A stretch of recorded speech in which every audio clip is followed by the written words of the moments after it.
आदा लाए मसे सी लंबी सी पूरा इसिंग ना लोय से तो इसिंग मसी हांग से इसिंग का वो मिनी तुम साइड से पूरा लोय रहा इसिंग ना तो ना सुनने की लाके तो उन्हें मगारी दो तो सुनने की तो लाख बजा कोई नहीं तो पंखा बोले तक तुझे रे कोई कसार इसिंग ना थुम में अखोई दी इसिंग थुम मसन नुंगाई थोपा है अंगांग सिंह सिगा गता ले ना फजना थमनी ना उधर से गाड़ी का इसिंग का चलो बगी ना बा आप जेंग बलाक ऐसे जम तुम हराव कोई ना लाक ना पाई नहीं सिंह चाव रे गाय ना कोई की ना कना तम कना फोट चेली गम से मैम लोरे अखोई लंबी इसिंग ना लोरे नोंग के सुंग लेप लेप तब ना लंबी इसिंग चंगे अखोई के गली की दो अखोई से लंबी से इसिंग ना लोरे इसिंग तौली सिनी नोंग सिना सुंग लेप लेप तरबनी ना पाई का से पूरा अखाकु जौरी स्वाई का से ने नोंग से सुंग लेप लेप तरबनी ना लोरे अब इसिंग से चेनफम लेइत्रा से तौली सिनी से इसिंग चाव दोरे टाउन सु लोरे बना बा इसिंग ना अखोई हिंगोन गसे उइरा उदरा हंग्रे थांग सिना इसिंग ना लोरे हिंगोन गसे इस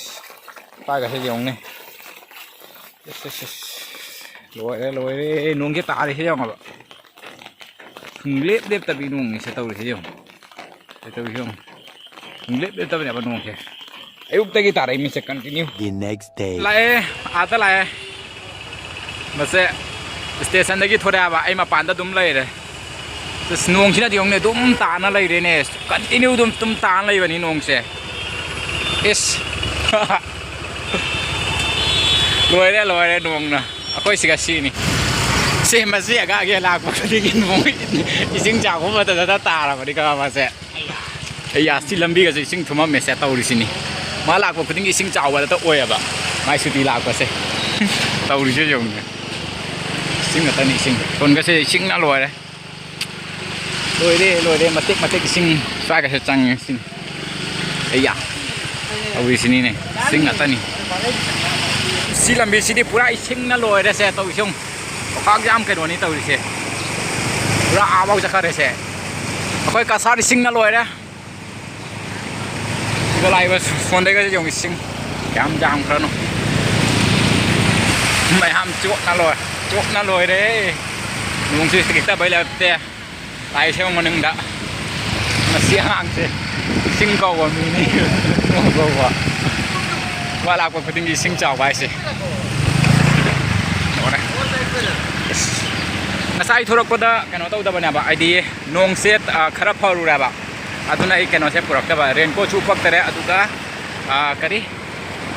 पीएसु पुरक्तरे अदुना लोरे संग जोतना कैमरा तोंग चलिनो कपाक थांजी अफम जे एमने सु खरा दिकुट पनाबा अदुना सु तौरिनि सिंगसे अगा अखोगी मफम तने बिसिंग सुमाइना तुंग ना लैसे मफम पुनम पुरा ओइना थुंगी बना तबाने खरा खरा कुटपा सिंगदि लोरे इसिंगना अरेन कोई बथु गे दुगी जेंग हलाके अखोगी कतारदा इसिंग थुंबा मैम कोई कतार सिलचरदा तो मणिपुर रोम दसु इसिंग ना लोरा बनाबा ओइ सोंगसे सिया जोम चत्ता यादा दा चक्कारिबा म्यूजिक अतनी तौरिसे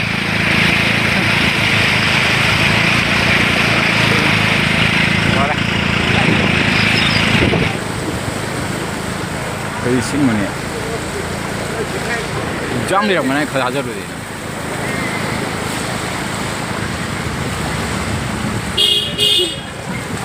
हलक जौरक पदा लोरे जौरे जुमदा चोकना लोरे चोकना लोरे माय मिटका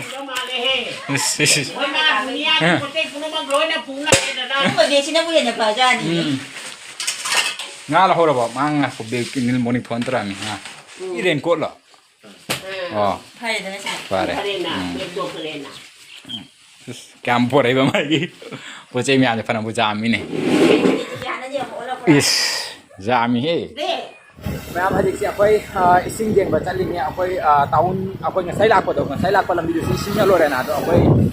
टाउन की मफम अनंबा सु को इसिंग ना लोरे अदुना अखोई से हजिक से नुंग से खराब खारिंग सिगा काय काय इसिंग लाइबा खुपा तो तन जिंग गाय ने बा अरांग हानदगी दी थोपगी मतम गा सुफंग फंग गे हागी नुंग से एकदम ngasai उपाव नुमित nahan kay mitay na jurok ko daw nga sila ni Marini si Boy man ko sayo pa ekdam continue nung ke chuwa sun lep lep ta ba koy saken kun thagan ai di nung se lep ai do koy kan lep ta ba ne dum chu na lai ba ado hadi ngasi ni khara pare nung se khara hang khare do khara sungan khara ba sa koy din ta le ne do ta ka chala ga ai ado ka dum jeng halake mayam sai siga signal loi re sai siga di kyam okha ku jong na lai nei sing se si se akhoi gi das colony silchar gi das colony ba pham dune ba ma moi siga di jum bau chang do re siga jum ga chang na re panda sing di na yong ai ku ga li siga gi ni ne ja akhoi bu gari ye loi re chat pa ja de bu si bo ku jong man ati sigo di lumam kana lo tarong mani lurong mani he mamang siga mang ke luang mani mayam chat pa ja roi aduna akhoi se mai lai ra ba dai tu la se yong sing je a khu jo re se akhoi khu jo ba da asion ni maning se akhoi sing kana jan na so khut pa le ba si di bike ni na dum ga ni akhoi scooty ni na kana taw ra ni ai di khut pa ni aduna akhoi se dum kana taw ra ba halle son da gi pui no ena muk chala ne ba ado achat pa mafam sing aya ba sing dum jeng halak ne sing se ai di pang ga sang do re to si ka li le se so ai da som da ama ko som gi si di chang de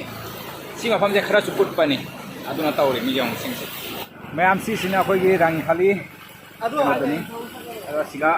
si lore sing na to jong sing na tung tau le ba tawri se tom da suni khoi chatli lambi se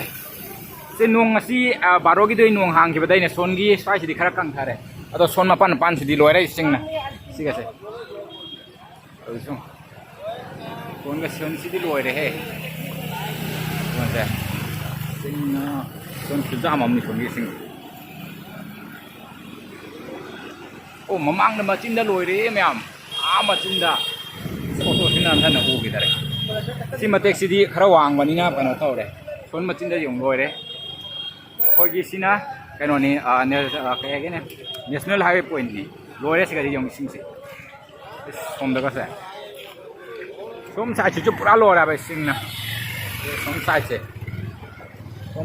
som sai a son je ma am ta chala jeung ge kam lu ga che hu bu di jong ne yimi sing ge lak ne che kam jo ge yang ji sai de khra pha de nang khang ga ai se hu jong dak le ta le se ni các đi sai che sin ne sin la ye ke ne ko si de je non pha ni ji ko ke ba ya ke to đó các con nít cần मंदिर का सिंह चंगे ने से मंदिर का से Louis देखो स्वाई के खराब है स्वाई जो कुछ स्वाई सी ना खराब है स्वाई जा खराब कुछ बना बाबू का तो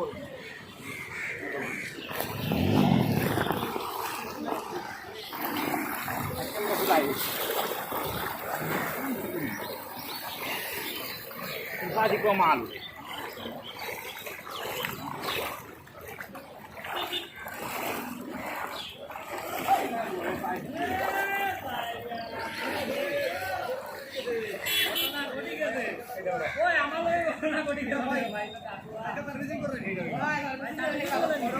साइकिल दा करे म अखो ने सोंदगी लाके तो ने बगारी दो सोंदगी तो लाख पर जादरे आता सु अतई सु इसिंग ले होरा बा तो कोई कुमथा बा कुमथा दना से तुम लाबने कान तो के सिंग ने साइकिल ने ए कोई नाइ पे फंग खाउ तो ले सक्तु जे कैम फोर्सกันนะแกนไหลเนาะจงเนี่ยอังเอาจวดเลยน้ำพันละกิเลยสิงเสจาเลยกันเอาเลยคุณได้ใช้สิงเลยตัวใช้เจ้าเลยสักครั้งมาร้อยบาทอาใช้เจ้าเลยลุกไปนี่น่าไปเสียอันนั้นตัวเลยไปที่ไหนเฮ้ยนี่คือตัวนี้จ้ะเราอร่อยไปสิงคือเจ้าเนี่ยว่าเจ้าดิสิจำวันอันไหนหิ่งนี้เสียอะตัวลำบีเสียคุยกี้กันโน่นเนี่ยแบบเราคุยเต่ามักทุ่มบรรดาแบบไอ้ดีมาพัมครากันโน่นเลยแต่เนี่ยคุยกี้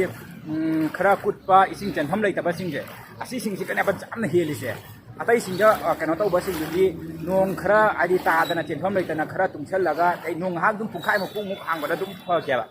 ตัวนงสินะฮันได้เช็คกันเท่าไรบุนะฮันได้กี่จุดรับนงจุดรังกระใสอายุก็มิดมารีนี่สวยก่อนนงจะสุ่มเล็บใจเด้อไอ้นายเด้อสุ่มเล็บแต่บิดาจูบีดูเนี่ยแบบแอคตั้มสกินคุณท่าเอาเล็บแต่บิดาจูบนงดูเนี่ยแบบลองมาสิเช็คตั้งพารินนะพาริโดอาดูนะค่อย ꯑꯊꯨꯝꯕ ꯈꯔꯗꯤ ꯍꯟꯊꯈꯔꯦꯀꯣ ꯑꯗꯣ ꯁ꯭ꯋꯥꯏ ꯋꯥꯏꯁꯤꯗꯤ ꯑꯩꯈꯣꯏꯒꯤ ꯀꯩꯅꯣ ꯇꯧꯕꯅꯤꯅꯅꯦ ꯈꯔꯁꯨ ꯀꯨꯠꯂꯦ ꯑꯗꯨꯒꯤ ꯏꯁꯤꯡꯁꯨ ꯌꯥꯝ ꯊꯨꯝꯒꯟꯕꯅꯤꯅꯅꯦ ꯑꯗꯣ ꯁ꯭ꯋꯥꯏ ꯋꯥꯏꯁꯤꯗꯤ ꯑꯗꯨꯝ ꯏꯁꯤꯡꯁꯦ ꯂꯩꯁꯤꯅꯤ ꯁꯣꯟ ꯁꯥꯏꯠ ꯆꯠꯂꯨꯁꯤꯂꯥ ꯁꯣꯟ ꯁꯥꯏꯠꯁꯦ ꯌꯥꯝ ꯑꯩ ꯈꯪꯒꯥꯎꯗꯤ ꯄꯨꯔꯥ ꯆꯣꯠꯂꯦꯍꯦ हाँ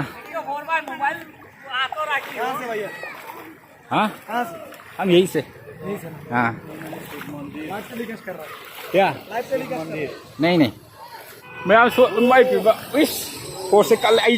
तू देगा तो ये सोन की चीज़ जाम लूर माने सोन साइड के मुझे हम अभी हैला कांडी जब हम रोटी ने बा अदो सभी हम क्या सुन ले रहे हैं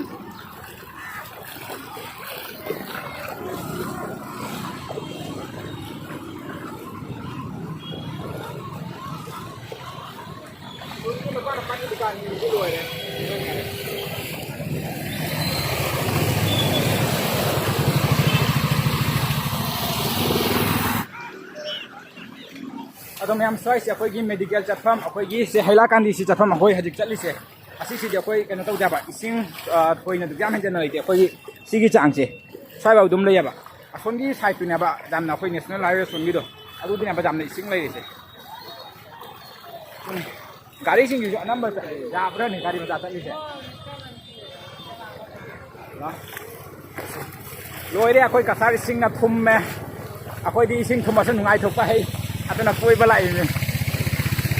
नोंग खितंग हांगबदा लाइने बला हांदगी चटके तो वरो फंगदबा नुंगाई थोपा हैगदबनी करिनो इसिंग से नेचर बु कनाना थिंगम गेरा तो मैम इसिंग जावबो चावरे के दौनी चाव जा रे कोई थोपा कोई जो लेरा लोरे ना नहीं देमा कोई गाड़ी चेंज की बगी फोर्सिंग के कल्लेबा कोम के दक दक फुई उरै का तौरे कोन दा तौसं आकल का चना री अगांग सिंह सिगा गता ले आइना थचना थमीनाबा कोनै चलो आइबा असे जाना बुनुक सीद्रो अदो हजिक से अकोई असिगगी चलागा अकोई गी हजि अनापुना घाट तुगा चलु दोइनाबा अकोई गी बराक तो मदु दो इसिंग जाम हेले ngarang se 17 भाव कनो हो बनेबा अकोई 17 पॉइंट क्यानो अदु हो बनेबा माकी वाटर लेवल से अदो ngasai उक्तदी कनो 19 पॉइंट क्यानो हाइबदो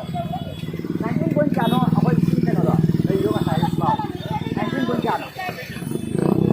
19 पॉइंट 58 ला क्यानो ngasai भाव लेयो बनेबा काव करे 38 ला 58 ला ओइ बने अदु दो हजिक से अकोई चलुनी माकी इसिंग दो कमाइना लेगे दो अदो येमुनी दो मैम दसु दुम जेंगा लखे लो खंगाव से चोले हजिक चलनी दुम ताखन जत्रो बनी हां हौदरे से गाड़ी का इसिंग ग चलो बगिनाबा अदुना कोई से थरमिनी गाड़ी से ngasai सोंदगी लाकदबा दो लाकतना सोने कोइना लाबनेबा जादना तो सिगा सु इसिंग लेरे हंचा तोरी मफम से सिरान खाली ngasai ना जिंगहन बदुनी सिगागी फावरा जतोइनाबा तो इसिंग इसिंग मैम सिना लोइरे लोइरे मोंसे लेपरोय खंगे अदो मैम हजिक से कोई अन्नपूर्णा घाट तो जौरे दो सिगा लेराबा अखोई बराक अमा लेबदो तो सिसे डेंजर लेवल जौरबनी 19.58 जौरबने बंग सायुक्ता दो हजिकी खंगदे होरेन संदादा अपडेट आगा दुम खंगनी हजिक क्या ओइबा मी मैम से जेंग लाकनै से जंग सिंग दुम हराव बयना लाकना बायदनी सिंग चावरे गायना कोई कीना गना तब लाई सिंग नेला ओला सिगा सोना निंदर हजे ai jeng halake ko ising si tam post la chi leba jeng halake mem sini mem akoi gi annapuna ga dai do chaw khra ba kai no na ba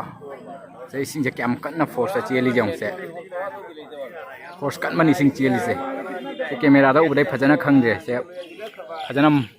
jeng ai khang ni koi siga aseng ba da jeng ba da ne ason da gi lai si son jaw ba chi lin si siga si je swai ba ka khale jong si amaka da lai ga da bane ba swai ba jaw ni sing se ni sing che mayam yeng ba lak na ri som da gi ayam son ge kum thara ga chat la jeng khatang on tha da na si grang si atani son da gi bunga sa be wara ga khang di hadan lai chaudra jeng yam borak se खुद चावम नहीं लगी से ma'am सी सी कोई बोरा की यम से यामा सावे कटाई कटाई करी ना अखोई से हजिक हल्लनेबा सुमाइना ने अखोई टाउन की मते मते सुमाइना इसिंग लेना से सिसे बोरा के पाथराबा लोइरे अखोई सिजर थुमबनी सि बोरा के चाउखरबा कैनोनेबा सि पाथरा पाइसे लोइरे अखोई कसा थुममे कसा तुरमा बंग पाइगा गेट नेबा घाट है गेट टाइम ले घाट निसिना ऐसे लांगरी मिसिंग सोंदगी जेंग कार का पुना लाइसे जों गाड़ी मैम से जों से जेंग लाइबा ngata ne lani ata toise मैम सिने इटखोला दनेबा इटखोला की इसिंग जे सिगेगी इसिंग जे चिथोरा गा ने समाइना मिसिना तवा चिरागा असिगा थादोइ मिसे जों से तुरेला थादा गिदे मिसि इसिंग जे नत्रदि इटखोला से पूरा थुमना लोइदोराबा से थादोइ जे काम फोर्स कन्ना चलिना जों से सोंदे स्कूल के पूरा थुमना लोइ स्कूल निसिना स्कूल के अदो मैम सीने अखोई की इसिंग की कनो से फिवम से अखोई कसार सिलचर की अदो नोंग निनी हुंगी से लहान की दुमाइना लहान के चुरप दुमाइना कंटिन्यू नोंग चुबा तादी सुंगले लेप बिदे चुरप दुमाइना चुरप तादी बोराक से तुम पाथारे दो बोराक पाथारादी लोइरे थुमबने दुम अदो लंबी ngaiसी अतै थुमौबा सिंगदुदी लोइरे असि बोराक का पाथारादी दुम ngksam ga जौद्रोबनेबा अखोई चही अमा 2022 दा चावखिबदो अखोई बोरा का कनो तौदना पाथरकना बान का पोखाइदना तौखिबदो अदुगी फिबम द दुमाइना ओइदोरिमि अदो स्वाइ सिदि खरा कनो अतोम खरा तोंबा सिंग सिदि कनो तौदबा आइदि इसिंग लेते तो इसिंग लेते सिसु पाथरादी उपाय लेत्रे